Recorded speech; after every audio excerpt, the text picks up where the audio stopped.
that which you have seen and heard, declare we unto you. This is ministry, that which you have seen, that which you have heard, that ye also may have fellowship with us. And truly, our fellowship is with the Father and with His Son, Jesus. I've actually had experiences with Jesus, and it is on the basis of those experiences that I am saying what I'm saying. Will happen to you when you hear the things that I say, is that you will also be brought into that experience. You also begin to have that experience. And at the end, after that experience, you will no longer confine that experience to meeting me. You will go beyond me. You will meet Jesus. You will go beyond Jesus. You will meet the Father.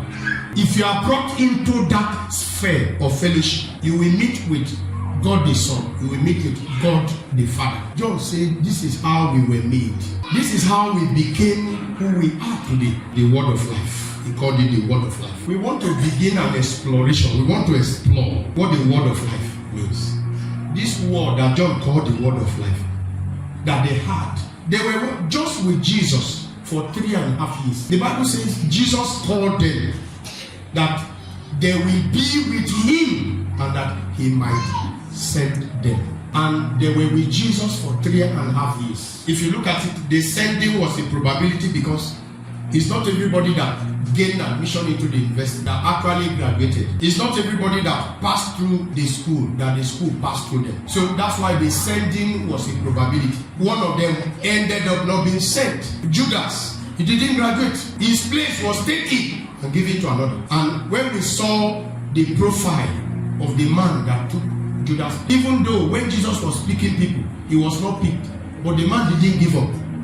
Everything that those that were picked, the disciples, the 12 disciples, everything Jesus was teaching them, everything Jesus was doing before their very eyes, this man didn't miss any of it. When they came up with it, they said the person that will replace Judas must be somebody that has followed us right from the baptism of John up until the ascension. 2 of them met that criteria. You know, some people, the disciples, especially John, he asked Jesus, okay, we have left everything to follow you. What is in this thing for us? That's what Peter was trying to say. What are we going to gain from? I have left my fishing business. I've left everything that I planned to do with my life before. And I've left everything just to follow you.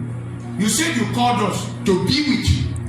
We are being with you. We are not doing the things we used to do before you. Matthew was a custom officer. He left his career to be with Jesus. We have left everything to follow you. What do we have to get? Peter, we asked Jesus, we have left everything to follow you. What do we have to get? But this man, you know, because Jesus didn't pick him, does he have the right to come and ask Jesus this type of question? Did I call you? So, did I tell you to leave anything? But this man on his own, he left everything and began to follow Jesus. Not because Jesus called him, but he had hope, as if he knew that there was going to be vacancy in the future. This work that I'm doing in my village now, there was somebody that God raised to do that work. The person failed. So God carried it and added it to my work. There are many things that we will do, not because we were the one who had that calling originally. It is because those who had that calling missed out of it. So when we are preparing ourselves today, we are preparing ourselves in hope that if there is any vacancy, that we will be fit. So that's why we prepare ourselves. That's why we allow God to purge us, to make us fit for every good work. Every good work that God wants to do. So that you will be fit for it. So that a particular opening or a particular vacancy will not come. And then when they looked upon you, you are unfit. This one was even an original call. Let my day not come.